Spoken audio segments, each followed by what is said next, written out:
Hello students, welcome to my channel. So student, जैसा कि आपके बीए फर्स्ट सेमेस्टर में जो आपका इंग्लिश लिटरेचर है जिसका टाइटल है English pros and writing skills, तो जी हाँ, आज की वीडियो में लेकर आ गई हूँ मैं आपके एग्जाम का मॉडल पेपर न्यू बैच 2023-24 के स्टूडेंट्स के लिए।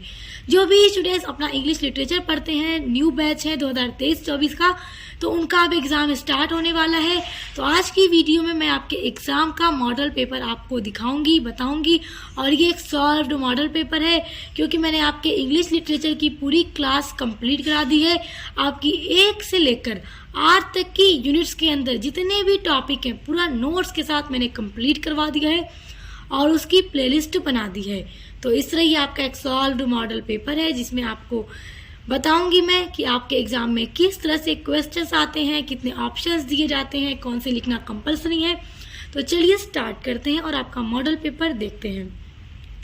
आपके पेपर में दिया जाता है 3 section A, B and C. Section A होता है very short answer type question, जिसमें आपको देखिए इसमें attempt all question of this section, give answer in about 50 words. इस सेक्शन से सभी प्रश्नों का उत्तर दीजिए और प्रत्येक प्रश्न का उत्तर 50 शब्दों में देना होगा और एक प्रश्न का नंबर होगा 2, तो 10 प्रश्न करने पर आपको पूरे 20 नंबर मिलेंगे। अब देखिए इसमें एकदम छोटे छोटे से क्वेश्चन पूछे जाते हैं। पहला क्वेश्चन है डिफाइन द टर्म ट्रेवेलॉग। ट्रेवेलॉग क्या होता है? जिसमें ऑथर अपने पूरी यात्रा का वर्णन करता है। जैसे अगर आप कहीं घूमने जाएं और आप उस जगह का पूरा वर्णन कर दें अपने एक्सपीरियंस के साथ, तो फिर वो आपका ट्रेवलॉग हो जाएगा, यानी आपकी यात्रा का वर्णन हो जाएगा। तो इसको मैंने करवा दिया है यूनिट नंबर 2 में, आप देखिएगा आपको मिलेगा और पूरा नोट्स के साथ बता दिया है कि एग्जाम में किस तरह से लिखना है। क्वेश्चन नंबर 2 है what is Microsoft power point. Power point presentation क्या है? मोस्ट इंपॉर्टेंट टॉपिक और आपके यूनिट नंबर 8 में ये फर्स्ट टॉपिक है और यूनिट नंबर 8 भी पूरा कंप्लीट करा दिया है, तो ये भी आपको चैनल पर मिल जाएगा। क्वेश्चन नंबर 3 है what is the importance of characters in short story. यानी कि शॉर्ट स्टोरी में कैरेक्टर का क्या इम्पोर्टेंस है। कैरेक्टर का मतलब देखिए, कैरेक्टर एक एलिमेंट हो गया शॉर्ट स्टोरी का, और कैरेक्टर इसलिए इम्पॉर्टेंट है क्योंकि हर कहानी में जब कोई कैरेक्टर नहीं होगा तो वो कहानी आगे ही नहीं बढ़ पाएगी। कैरेक्टर का मतलब कोई तो कोई होना चाहिए। जैसे अगर मान लीजिए हम आपके सिलेबस में एक स्टोरी है, शॉर्ट स्टोरी द लेमेंट। अब लेमेंट में कौन कैरेक्टर है? उसमें है आयोना है, उसमें बूढ़ा आदमी आयोना वो कैरेक्टर है। उसका एक घोड़ा भी है, तो उसको भी हम कैरेक्टर कह सकते हैं। वैसे तो उसका कोई कैरेक्टर इसके हिसाब से नहीं आएगा, मगर कैरेक्टर के रूप में कोई पशु भी हो सकता है, एनिमल भी हो सकता है, इंसान भी हो सकता है। तो इसमें आपका कैरेक्टर कौन है? आयोना है। तो उसी तरह से जब तक स्टोरी में कोई कैरेक्टर नहीं होगा स्टोरी रिफोल्ड नहीं हो सकती, मतलब आगे नहीं बढ़ सकती। अगला क्वेश्चन है discuss Rabindranath Tagore contribution to English literature. English literature में रविन्द्रनाथ टैगोर का क्या योगदान है?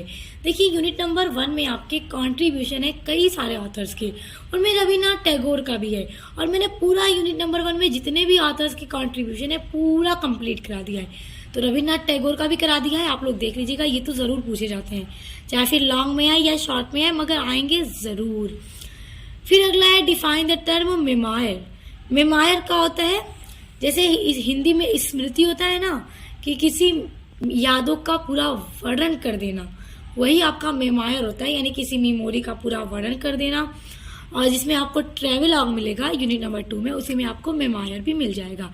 ये सभी प्रोज हैं, टाइप ऑफ प्रोज हैं ये सब। अगला है आपका what is the difference between biography and autobiography. Most important question. देखिए बायोग्राफी और ऑटोबायोग्राफी के बीच में डिफरेंस तो मैंने आपसे कई बार कहा है, ये जरूर आता है। जब मैंने आपकी यूनिट्स पढ़ाई थी तब भी आपको बताया था। तो देखिए इन दोनों के बीच में ना अंतर पूछ देता है कि बायोग्राफी क्या है और ऑटोबायोग्राफी क्या है। देखिए बायोग्राफी वो होती है जैसे कि आपके जीवन को, आपने अपने जीवन में क्या कुछ किया है सब कुछ अगर आपका दोस्त लिख दे, आपकी पूरी जीवनी, तो वो बायोग्राफी हो जाएगी क्योंकि आपकी जीवनी किसी और के द्वारा लिखी गई है।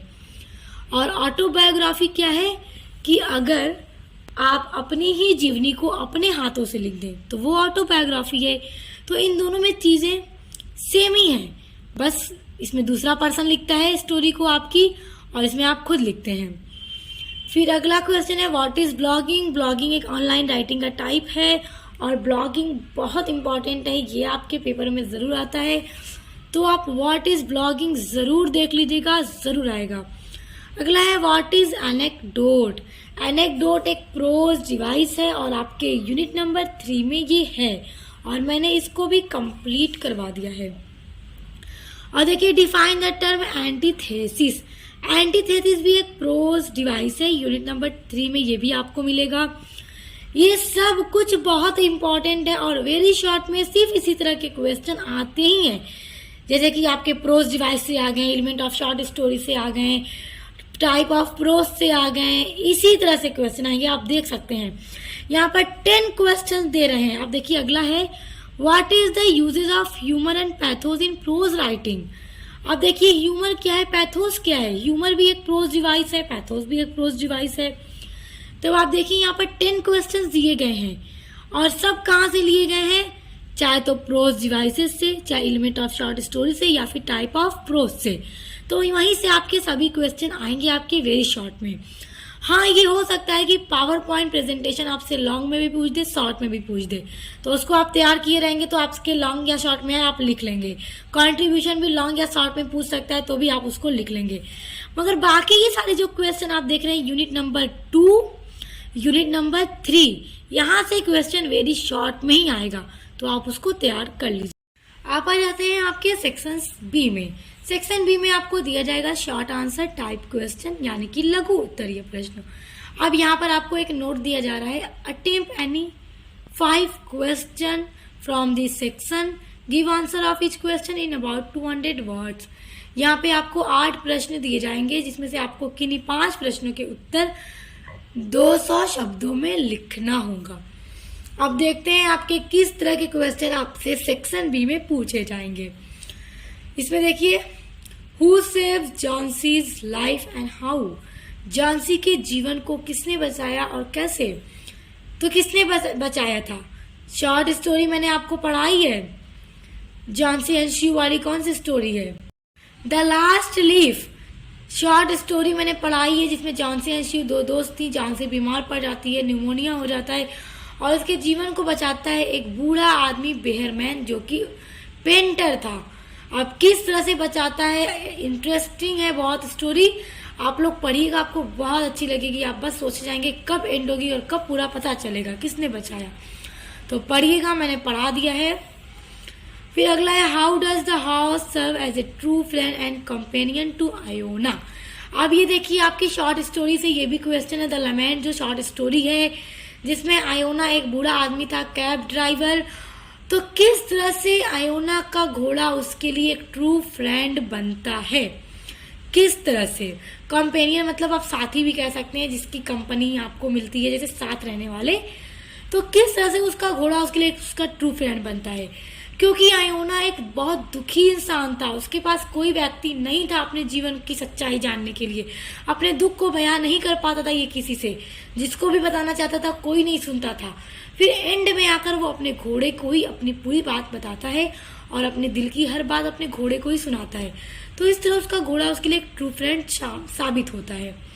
तो ये स्टोरी भी मैंने पढ़ा दी है, आप लोग पढ़ लीजिएगा, प्लेलिस्ट में आपको सब कुछ मिल जाएगा। अगला इंपॉर्टेंट क्वेश्चन है give a character sketch of Ramon from the story The Terror. जो द टेरर आपकी शॉर्ट स्टोरी है, गाइस एमोपासेंट की ये स्टोरी है। तो उसमें जो कैरेक्टर था रेमन नाम का एक आदमी, तो उसके कैरेक्टर स्केच को पूछ सकता है, तो इसको भी देख लीजिएगा। फिर अगला है what is the main theme of story games eight Twilight. ये बहुत इंपॉर्टेंट है, इसको आप एकदम अच्छे से तैयार करिएगा। और games eight Twilight Anita Desai की शॉर्ट स्टोरी आपके सिलेबस में मैंने पढ़ा दिया है, उसमें थीम भी बताया है। अब देखिए how has Narayan portrait village life. देखिए नारायण आके नारायण की जो शॉर्ट स्टोरी है आपके सिलेबस में, तो उसमें कैसे उन्होंने विलेज लाइफ को एक्सप्लेन किया है, उसका चित्रण किस तरह से किया है, ये आपको बताना होगा। फिर अगली है आपका question give the character sketch of Chandu. आप यहाँ पर देख सकते हैं, यहाँ पर जितने भी क्वेश्चंस आपसे पूछे जा रहे हैं सब आपके शॉर्ट स्टोरीज से ही पूछे जा रहे हैं। तो शॉर्ट स्टोरी को भी बहुत ध्यान से पढ़िएगा। अब देखिए, give the character sketch of Chandu. आपके सिलेबस में एक स्टोरी है, short story, the barbers trade union. तो उसमें एक चंदू नाम का लड़का था जो कि एक नाई परिवार में पैदा हुआ था, बार्बर फैमिली में। तो उस टाइम बार्बर्स की कोई वैल्यू ही नहीं थी समाज में। तो उसने किस तरह अपनी वैल्यू को बढ़ाया, किस तरह से, आप पढ़िएगा और उसके कैरेक्टर स्केच को पूछेगा तो आपको बताना होगा, बहुत इंपॉर्टेंट है। अगला, explain the following passage with reference and context. अब यहाँ पर आपसे एक पैसेज दिया जा रहा है आपके स्टोरी से ही, तो आपको पहले देखना होगा ये कहाँ से, किस स्टोरी से दिया गया है, फिर इसका रेफरेंस, कॉन्टेक्स्ट एंड एक्सप्लेनेशन आपको करना होगा। तो देखिए आप लोग, we are nothing less than nothing and dreams, we are only what might have been and must wait upon the. पढ़कर तो आपको पता लग ही जाएगा। तो देखिए, पहला वाला पैसेज आपके सिलेबस में जो एस्से है चार्ल्स क्लैम का, द ड्रीम चिल्ड्रेन, तो वहां से ये लिया गया है, वहां से दिया गया है। और उसके बाद दूसरा जो आपका दिया जा रहा है पैसेज, ये आपके सिलेबस में वर्जीनिया वुल्फ का एक एस्से है, प्रोफेशन फॉर वुमेन। तो वहां से ये पैसेज आपको दिया गया है। तो आप लोग जब पैसेज को पढ़ेंगे ना, तो आपको पढ़ते ही पता चल जाएगा कि किस एस्से से या फिर किस स्टोरी से दिया जा रहा है। तो फिर उसके बाद रेफरेंस लिखिएगा, कॉन्टेक्ट लिखिएगा और फिर इसको एक्सप्लेन कर दीजिएगा। एक्सप्लेनेशन करना काफी सिंपल है। तो इसमें से 5 प्रश्नों का आपको लिखना होगा। अब आ जाते हैं सेक्शन सी में। सेक्शन सी होगा आपका लॉन्ग आंसर टाइप क्वेश्चन। और देखिए, लॉन्ग में जिस तरह के क्वेश्चन अभी मैं आपको बताऊंगी, उसी तरह के क्वेश्चन आपके लॉन्ग में दिए जाते हैं। तो चलिए देखते हैं। देखिए, सेक्शन सी में भी नोट दिया जा रहा है, attempt any 2 question from this section. इस सेक्शन से किन्हीं 2 प्रश्नों को अटेम्प्ट कीजिए। Give answer of each question in about 500 words. और इसमें सभी प्रश्नों के उत्तर 500 शब्दों में लिखिए। तो यहाँ पे देखिए, ऑप्शन में आपका ये है कि 4 प्रश्न दिया जा रहा है और किन्हीं 2 प्रश्नों को लिखिए इन चारों में से, और हर एक प्रश्न का उत्तर 500 शब्दों में दीजिए। और एक प्रश्न के नंबर 10, तो दोनों करने पर 20। अब देखिए, जो क्वेश्चन बता रही हूँ ये बहुत इंपॉर्टेंट है, आप इनको तैयार कर लीजिएगा। पहला है, discuss Francis Bacon as a prose writer. एक प्रोज राइटर के रूप में फ्रांसिस बेकन कैसे हैं, डिस्कस कीजिए। ये क्वेश्चन एक इस तरह से भी आता है, discuss Francis Bacon as an essayist, तो भी यही लिखना होगा। तो फ्रांसिस बेकन एक एज एसेइस्ट के रूप में किस तरह के हैं, प्रोज राइटर के रूप में किस तरह के हैं, वीडियो मैंने अपलोड कर दी है। मैं आपको डिस्क्रिप्शन बॉक्स में लिंक दे दूंगी, पढ़ लीजिएगा क्योंकि जरूर पूछा जाता है। अगला है, discuss the prose style of Charles Lamb. तो चार्ल्स लैम के प्रोज स्टाइल को डिस्कस कीजिए। और ये क्वेश्चन भी पूछ सकता है, discuss the prose, discuss the Charles Lamb as an essayist, यानी एक एसेइस्ट के रूप में चार्ल्स लैम कैसे हैं। तो इसका भी आंसर ऑलरेडी चैनल पर अपलोडेड है, मैंने दोनों का करवा दिया है। तो मैं आपको डिस्क्रिप्शन बॉक्स में लिंक दे दूंगी, पढ़ लीजिएगा क्योंकि मोस्ट इंपॉर्टेंट है, जरूर पूछेगा एग्जाम में। अगला है, what according to Virginia Woolf is the role of tradition in the experience of a women writer. देखिए, वर्जीनिया वुल्फ ने अपने एस्से में सिर्फ वुमेन के बारे में बताया कि वुमेन को किस तरह का राइट होना चाहिए सोसाइटी के अंदर। तो सारी चीजों के बारे में उन्होंने एक्सप्लेन किया है अपने एस्से में, तो एस्से मैंने पढ़ा दिया है, आप लोग पढ़ लीजिएगा। अगला है, what does patriotism beyond politics and religion mean by APJ Abdul Kalam. APJ Abdul Kalam का एक एस्से है आपके सिलेबस में, patriotism beyond politics and religion. ये यूनिट नंबर 7 में है और वर्जीनिया वुल्फ का एस्से भी यूनिट नंबर 7 में ही है। तो इसमें मतलब एपीजे अब्दुल कलाम का क्या मतलब है इस बात को कहने का, तो आप इससे पढ़ लीजिएगा, इससे भी मैंने करा दिया है। तो ये 4 क्वेश्चन आपको सभी मिलेंगे मेरे चैनल पर। ये सॉल्व्ड मॉडल पेपर है। आज के मॉडल पेपर में जितने क्वेश्चन मैंने बताए सभी के आंसर आपको मेरे चैनल पर मिलेंगे। तो डिस्क्रिप्शन बॉक्स में दी गई लिंक पर जरूर विजिट कीजिएगा, अच्छे से पढ़ाई कीजिए। और स्टूडेंट्स, इसके अलावा अगर आप अपने बीए फर्स्ट सेमेस्टर में एजुकेशन, पॉलिटिकल साइंस, सोशियोलॉजी या मेडिकल हिस्ट्री कुछ भी पढ़ते हैं तो सभी की क्लास चैनल पर हो रही है, मॉडल पेपर भी अपलोड कर रही हूँ। तो अच्छे से पढ़ाई कीजिए, एग्जाम की तैयारी कीजिए। Best of luck. अब मिलते हैं नेक्स्ट वीडियो के साथ।